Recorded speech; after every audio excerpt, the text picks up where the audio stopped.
이에 여호수아가 그 백성의 관리들에게 명령하여 이르되 진중에 두루다니며 그 백성에게 명령하여 이르기를 양식을 준비하라. 사흘 안에 너희가 이 요단을 건너 너희의 하나님 여호와께서 너희에게 주사 차지하게 하시는 땅을 차지하기 위하여 들어갈 것임이니라 하라. 여호수아가 또 르우벤 지파와 갓 지파와 므낫세 반 지파에게 말하여 이르되 여호와의 종 모세가 너희에게 명령하여 이르기를 너희의 하나님 여호와께서 너희에게 안식을 주시며 이 땅을 너희에게 주시리라 하였나니 너희는 그 말을 기억하라. 너희의 처자와 가축은 모세가 너희에게 준 요단 이쪽 땅에 머무르려니와 너희 모든 용사들은 무장하고 너희의 형제보다 앞서 건너가서 그들을 돕되 여호와께서 너희를 안식하게 하신 것 같이 너희 형제도 안식하며 그들도 너희의 하나님 여호와께서 주시는 그 땅을 차지하기까지 하라. 그리고 너희는 너희 소유지 곧 여호와의 종 모세가 너희에게 준 요단 이쪽 해돋는 곳으로 돌아와서 그것을 차지할지니라. 그들이 여호수아에게 대답하여 이르되 당신이 우리에게 명령하신 것은 우리가 다 행할 것이요 당신이 우리를 보내시는 곳에는 우리가 가리이다. 우리는 범사에 모세에게 순종한 것 같이 당신에게 순종하려니와 오직 당신의 하나님 여호와께서 모세와 함께 계시던 것 같이 당신과 함께 계시기를 원하나이다. 누구든지 당신의 명령을 거역하며 당신의 말씀을 순종하지 아니하는 자는 죽임을 당하리니 오직 강하고 담대하소서.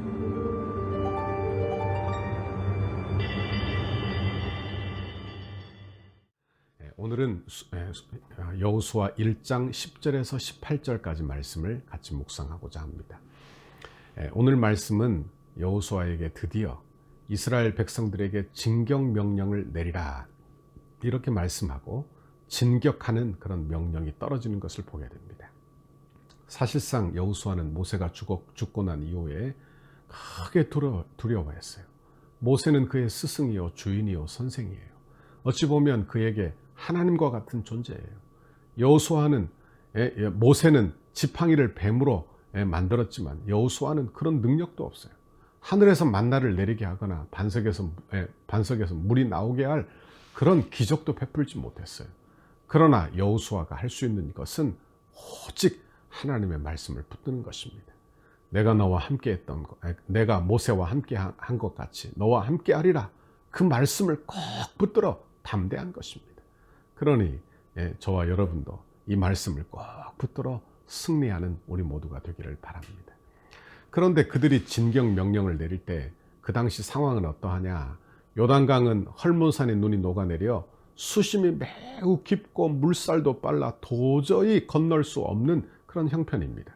한두 사람 젊은 사람들이야 건널 수 있겠죠. 그러나 어린아이, 노인, 여자 이런 모든 사람들이 강을 다 건너야 하는데 너무너무 어려운 형편이에요. 그런데 하나님의 진격 명령이 떨어진 것입니다. 더 놀라운 것은 여호수아는 이스라엘 백성들을 가나안 땅으로 인도하기 위하여 아무런 전략도 세우지 않아요. 우리가 가나안 땅에 들어가게 되면 이렇게 할 것이다. 이런 전략을 세워 이렇게 할 것이다. 이런 계획이라는 게 전혀 없어요. 왜 그러느냐? 그의 전략은 바로 자기 생각이 아니라 바로 하나님이 그의 전략이시기 때문에 그런 것입니다. 여러분, 우리에게도 하나님이 우리의 계획 되시고 하나님이 우리에게 전략 되시고 하나님이 우리에게 소망 되시는 저와 여러분의 오늘 하루가 되기를 바랍니다. 오늘 여호수아가 하는 것이 무엇입니까? 그 전략을 세우고 그 계획을 짜는 것이 아니라 오직 하나님의 말씀을 붙드는 거예요. 그러면 그 전쟁에서 승리할 수 있다고 믿는 것입니다. 우리도 한번 생각해 보세요. 우리 인생의 계획에 아무 소용없음을 우리는 늘 발견하지 않습니까? 어려서부터 이런저런 계획을 세우지만 계획대로 살지 못하는 게 우리 아니에요. 또한 계획대로 산다 하여도 그 결과를 내 계획대로 되지 않는다는 것을 우리는 알지 않습니까? 그러니까 결국에는 어떻게 되느냐? 내 계획을 다 내려놓고 겸손히 하나님의 말씀을 붙들게 되는 것입니다. 이것이 신앙생활이에요. 고린도전서 1장 25절에 보면 하나님은 어리석은 사람보다 지혜롭고 하나님의 약하심이 사람보다 강하니라. 그렇게 말씀하고 있어요. 하나님의 어리석음이 사람보다 지혜롭죠. 하나님의 약하심이 사람보다 강한 것입니다. 여러분, 우리의 문제는 우리의 치밀한 계획이 없어서가 아니라 하나님의 개입이 없는 것이 우리의 문제가 되는 것입니다. 원하기는 우리의 인생 가운데 하나님의 개입하심이 늘 나타나는 축복이 있기를 바랍니다. 하나님은 여호수아에게 전략을 세울 시간적 여유도 주지 않아요. 1절, 2절에 보니까 일어나 이 요단을 건너 내가 그들 곧 이스라엘 자손에게 주는 그 땅으로 가라 하시는 것입니다. 사실 여호수아는 모세와 비교해서 그는 아무런 능력도 없는 사람이라고 했어요. 그는 기적을 행할 능력도 없습니다. 그러나 하나님의 말씀을 꼭 붙들고 그 말씀대로 되는 줄 아는 사람이 바로 여호수아예요. 하나님이 이루어지면, 하나님이 이루시면 이룰 줄 아는 사람, 하나님이 함께 하시면 막을 자가 없는 줄 아는 사람, 그 사람이 바로 능력의 사람인 것입니다. 원하기는 저와 여러분도 이런 능력의 사람이 다 되기를 바랍니다. 하나님이 함께 하시면 됩니다. 하나님이 함께 하시면 여러분의 가정도 됩니다. 하나님이 함께 하시면 질병도 떠나갈 줄 믿습니다. 하나님이 함께 하시면 우리에게 소망 됩니다. 하나님이 함께 하시면 지혜 주시면 우리의 사업도 형통하게 될 줄 믿습니다. 하나님이 도와주시는 거예요. 그러므로 오늘 하루도 하나님이 도와주심을 알아 그 믿음으로 담대하게 믿음으로 사는 여러분 되기를 바랍니다. 이제 믿음의 선포가 나와요. 11절을 보세요. 11절에 보면 진중에 두루 다니며 그 백성에게 명령하여 이르기를 양식을 준비하라. 사흘 안에 너희가 이 요단을 건너 너희의 하나님 여호와께서 너희에게 주사 차지하게 하시는 땅을 차지하기 위하여 들어갈 것임이니라 하라. 그래요. 이런 담대함이 어디서 나왔을까요? 지금 모세는 죽고 위대한 지도자는 사라졌습니다. 요단강은 그 앞에 급물살로 흐르고 있어요. 그런데 어찌 사흘 안에 들어간단 말입니까? 이런 담대함 어디에서 오느냐? 하나님의 말씀을 붙드는 소명에서 온다, 그런 말씀입니다. 여러분, 우리가 여러 가지 어려움에 다 휩싸여 있지만 그 어려움 중에서도 담대할 수 있는 이유는 하나님의 은혜예요. 하나님의 말씀입니다. 하나님이 내게 주시는 소명이에요. 하나님이 내게 소명 주시면 여러분, 우리를 살게 하시는 것입니다. 우리를 죽게 하지 아니하고 살게 하시는 거예요. 그러므로 하나님의 말씀을 꼭 붙드세요. 10절에 보니까 이에 여호수아가 그의 백성의 관리들에게 명령하여, 이제 여호수아가 하나님의 부르심을 듣고 이제 관리들에게 명령하는 것입니다. 여호수아는 말씀을 붙들고 나갔습니다. 그런데 중요한 것은 그때 더 놀라운 기적이 일어나다는 것입니다. 여호수아 3장에 보면 하나님의 말씀에 능력으로 진격을 명령하자 요단강이 갈라지는 거예요. 백성들이 그 강을 건너게 되는 것입니다. 하나님의 능력을 보게 되는 거예요. 믿음의 기적을 이루는 것입니다. 여러분, 우리도 여러분 하나님의 말씀을 붙들어 나 자신에게도 내 어둠에게도 하나님의 명령을, 하나님의 말씀을 대언하는 저와 여러분의 신앙생활이 되기를 바랍니다. 오늘 여호수아는 자신이 이스라엘의 지도자가 되었을 때 백성들의 지지를 받으려고 노력하지 않아요. 내가 사람들의 마음을 끌어모으고 사람들의 마음을 얻으려고 하지 않습니다. 그리고 자신에게 진격 명령을 하나님이 내리셨을 때 이스라엘에게 그것을 다 들려주고 그것에 지지해 줄 것을 요청하지도 않아요. 하나님의 말씀 그대로 될 줄 알아 전하고 있는 것입니다. 말씀 그대로 행하고 순종할 뿐이에요. 그러자 기적이 일어나더라 하는 것입니다.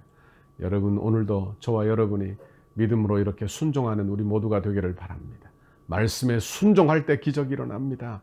우리의 생각을 접어두고 하나님의 말씀대로 사는 우리 모두가 되기를 바랍니다. 10절과 11절에 보니까 어떤 말씀이 나오느냐? 뭘 준비하라고 하는데 그가 뭘 준비하라고 하느냐? 전쟁을 준비해라. 또는 무기를 준비해라. 뭐 전열을 갖추어라. 이런 게 아니에요. 그들이 준비할 것은 양식을 준비하라는 거예요. 뭘 이야기하느냐? 요단을 건너기 위하여 그들이 할 수 있는 것은 아무것도 없는 거예요. 다 하나님이 해주시는 거예요. 다 하나님이 하시는 거예요. 그러므로 그들은 그저 그들 자신 양식만 준비하면 되었다 하는 말씀입니다. 여러분, 또한 백성들이 양식을 준비하는 것을 통해서 알 수 있는 것은 그들의 생활이 아주 급박하게 진행될 것임을 의미하는 것입니다. 지금까지는 평화롭게 만나를 주어 먹으며 무한정 기다렸지만 이제부터는 그렇지 않을 것을 이야기하는 거예요. 그들에게 만나를 미리 준비하라고 하는 것입니다. 이제 평화로운 만나를 주울 시간이 없어요. 여호수아 5장에 보면 이제 요단을 건너가 가나안 땅의 소산을 먹기까지 만나를 내렸지만 이제 만나가 그치게 되는 것입니다. 이제 하나님이 준비해 주시지만 이제 그들이 먹을 것을 준비하라, 그렇게 말씀하시는 거예요. 여호수아가 하나님의 능력의 말씀을 붙들고 이스라엘 백성들을 인도하는 것을 보십시오. 이제 말씀대로 여호수아를 당할 자가 없게 하시는 것입니다. 오늘 여호수아와 함께 하셨던 하나님이 저와 여러분에게도 함께 하실 줄 믿습니다. 우리에게 어떤 요단강이 있든지 어떤 문제가 있든지 우리를 어떤 어려움이 나를 덮치고 있든지 하나님이 함께 해주시면 해결될 줄 믿으시기를 바랍니다. 이 어려움을 통하여 하나님의 기적을 경험하는 거예요. 믿음으로 선포하십시오. 믿음으로 행하십시오. 여러분 어떤 어려움에서라도 어두움의 말을 하지 말고 불평의 말을 하지 말고 믿음의 말을 하십시오. 감사의 말을 하십시오. 그러면 하나님의 능력이 나타나게 될 줄 믿습니다. 오늘도 여호수아가 체험했던 하나님의 능력, 그 은혜를 저와 여러분이 오늘 하루도 체험하고 주 앞에 영광 돌리는 저와 여러분의 신앙생활이 다 되시기를 주님의 이름으로 축원합니다. 오늘도 힘내시기를 바랍니다. 오늘도 감사하며 사시기 바랍니다. 오늘도 믿음의 말을 하고 사시기를 바랍니다. 이런 귀한 은혜가 여러분을 복되게 하실 줄 믿습니다. 같이 기도하겠습니다. 하나님 아버지 고맙고 감사합니다. 여호수아가 하나님의 말씀에 순종해서 진경 명령을 내렸습니다. 그 말씀에 순종해서 그들이 가나안 요단강을 건넜습니다. 우리도 하나님 말씀에 순종해서 아버지 요단을 가른 것처럼 우리의 문제를 가르고 우리의 문제가 해결되고 하나님의 백성의 삶을 사는 우리 성도들 모두가 되도록 주여 복 내려 주옵소서. 오늘도 힘 주옵소서. 감사합니다. 예수님 이름으로 기도하옵나이다. 아멘. 우리 교회를 향한 주님의 뜻을 이루소서. 성전 건축을 위한 100대 기도문을 함께 읽고 기도하시겠습니다. 토요일 오직 하나님의 영광을 위하여 19페이지입니다. 덕소교회 건축과 가정이 한국교회의 건축의 아름다운 모델이 되어 덕소교회가 이 지역의 랜드마크가 되게 하옵소서.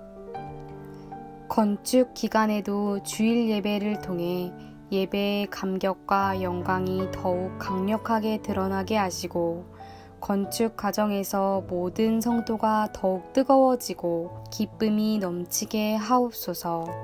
담임 목사님과 당회, 건축위원장 장로님과 건축위원들과 소위원회에 은혜를 주셔서 하나님이 공급하시는 지혜와 능력으로 건축을 진행하게 하시고 하나님의 전신갑주로 보호하여 주옵소서. 건축을 통해 세대를 초월하는 강력한 성령의 기름 부으심을 경험하게 하시고 세대 간에 하나가 되는 교회가 되게 하옵소서. 건축을 통하여 덕소를 대표하는 교회가 되게 하시고 덕소 지역의 영적 부흥을 선도하는 교회가 되게 하옵소서. 건축을 통해 믿지 않는 영혼들이 교회로 나와 예배드리며 변화되고 구원의 감격이 넘치는 덕소교회가 되게 하옵소서. 건축 과정이 부담이 아닌 축복임을 확신하며 하나님의 거룩한 부르심 앞에 온전히 응답하는 성도들이 되게 하시고 자원하는 심령과 헌신하는 모든 주의 백성들에게 이삭에게 주신 100배의 결실이 있는 복을 주옵소서. 건축의 시작으로부터 모든 과정과 입당 및 헌당 등 모두를 하나님의 손에 올려드리오니 하나님만이 영광을 받아 주옵소서. 주일 교회 지도자들을 위해 5페이지입니다. 하나님의 보내심을 받은 종으로서 주님의 뜻만을 추구하며 이루어가는 목자가 되게 하시고 남양주 일대와 민족과 세계를 살리는 지도자가 되게 하옵소서. 성령의 능력과 말씀이 충만한 교회가 되도록 이끌어갈 영적 지도력을 더하여 주셔서 새로운 시대를 여는 영적 지도자가 되게 하옵소서. 담임 목사님에게 영육 간의 강건함을 허락하시고 성령 충만으로 사역을 감당하게 하옵소서. 맡겨주신 사역을 감당할 때에 하늘의 지혜와 능력으로 붙잡아 주시고 온 교회의 주님의 비전을 세워가기에 부족함 없이 능히 감당하게 하옵소서. 하나님의 역사를 읽는 영적 통찰력과 분별력 그리고 섬김의 지도력을 주시고 다윗에게 주셨던 성전 건축에 대한 사모함과 열정, 더 나아가 솔로몬에게 주셨던 기쁨과 헌신, 지혜로 충만하게 하셔서 건축의 모든 과정을 감당하게 하옵소서. 주님의 영광스러운 몸된 교회를 위해 앞장서서 섬기시는 장로님들에게 독수리 날개치며 올라감 같은 피곤치 않은 새 힘과 능력을 주시고 가정과 생업 위에 주님의 은혜를 넘치도록 부어 주옵소서. 기도의 자리를 무릎으로 감당하게 하시고 겸손하고 진실한 섬김의 모습으로 성도들에게 섬김의 본이 되게 하옵소서. 장로님들이 먼저 풍성한 은혜를 체험하게 하시고 기도와 눈물과 헌신의 역사가 이루어지게 하옵소서. 장로님들의 영과 육을 강건하게 지켜주시고 한 마음으로 기도하는 중에 주님의 비전을 보게 하셔서 어떤 역경과 시련 앞에서도 심차게 전진하는 믿음을 주옵소서. 건축을 위해 수고하시는 장로님들의 건축의 모든 과정에서 존경과 신뢰를 받는 은혜의 주인공이 되게 하옵소서. 예수님의 이름으로 기도드립니다. 아멘.